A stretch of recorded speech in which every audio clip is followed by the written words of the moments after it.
ಮೇ 4ರಂದು ಪ್ರಕಟಗೊಂಡಿರುವಂತಹ ಪಂಚರಾಜ್ಯಗಳ ಚುನಾವಣೆಯಲ್ಲಿ ಅಚ್ಚರಿಯ ಫಲಿತಾಂಶ ಅಂದ್ರೆ ಭಾರತದ ರಾಜಕೀಯ ದಿಕ್ಸೂಚಿಯನ್ನು ಬದಲಾಯಿಸುವಂತಹ ಫಲಿತಾಂಶ ನಮ್ಮ ಮುಂದೆ ಪ್ರಕಟಗೊಂಡಿರುವ ಜೊತೆಗೆ ಕೆಲವು ಪ್ರಮುಖ ನಾಯಕರು ಕೂಡ ಚುನಾವಣಾ ಕಣದಲ್ಲಿ ಮುಗ್ಗರಿಸಿದ್ದಾರೆ. ಅದರಲ್ಲೂ ಇಬ್ಬರು ಸಿಎಂಗಳು ಇದ್ದಾರೆ ಅನ್ನುವಂಥದ್ದು ಕೂಡ ಅಚ್ಚರಿಯ ಸಂಗತಿ. ಅದರಲ್ಲೂ ಒಬ್ಬರು ತಮಿಳುನಾಡಿನ ಸಿಎಂ ಆಗಿದ್ದಂತಹ ಸ್ಟಾಲಿನ್ ಅವರು ತಮಿಳುನಾಡಿನ ಕಳತ್ತೂರು ಕ್ಷೇತ್ರದಲ್ಲಿ ಸ್ಪರ್ಧಿಸಿದ್ರು. ಅವರನ್ನ ಟಿವಿಕೆ ಈಗೇನು ಅತ್ಯಧಿಕ ಸ್ಥಾನಗಳನ್ನು ಗೆದ್ದಿರುವ ತಮಿಳ ವೆಟ್ರಿಗ ಕಳಗಂ ಪಕ್ಷದ ವಿಜಯ್ ಅವರ ಪಕ್ಷದ VS ಬಾಬು ಅವರು ಸುಮಾರು 18,000 ಮತಗಳ ಅಂತರದಿಂದ ಸೋಲಿಸುವ ಮೂಲಕ ಅವರಿಗೆ ಭಾರಿ ಮುಖಭಂಗ ಆಗುವಂತೆ ಮಾಡಿದ್ದಾರೆ.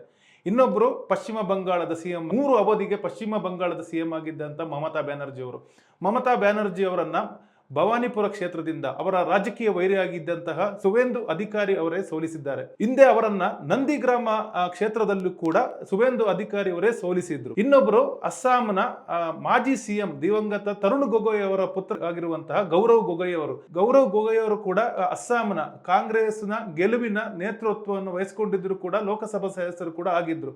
ಇವರನ್ನು ಕೂಡ ಸೋಲಿಸುವ ಮೂಲಕ ಈ 3 ಪ್ರಮುಖ ನಾಯಕರಿಗೆ ಸೋಲಿಸುವ ಒಂದು ನಿರ್ಧಾರವನ್ನ ಈ ಬಾರಿಯ ಚುನಾವಣೆಯಲ್ಲಿ ಮತದಾರರು ನಿರ್ಧರಿಸಿದ್ರು.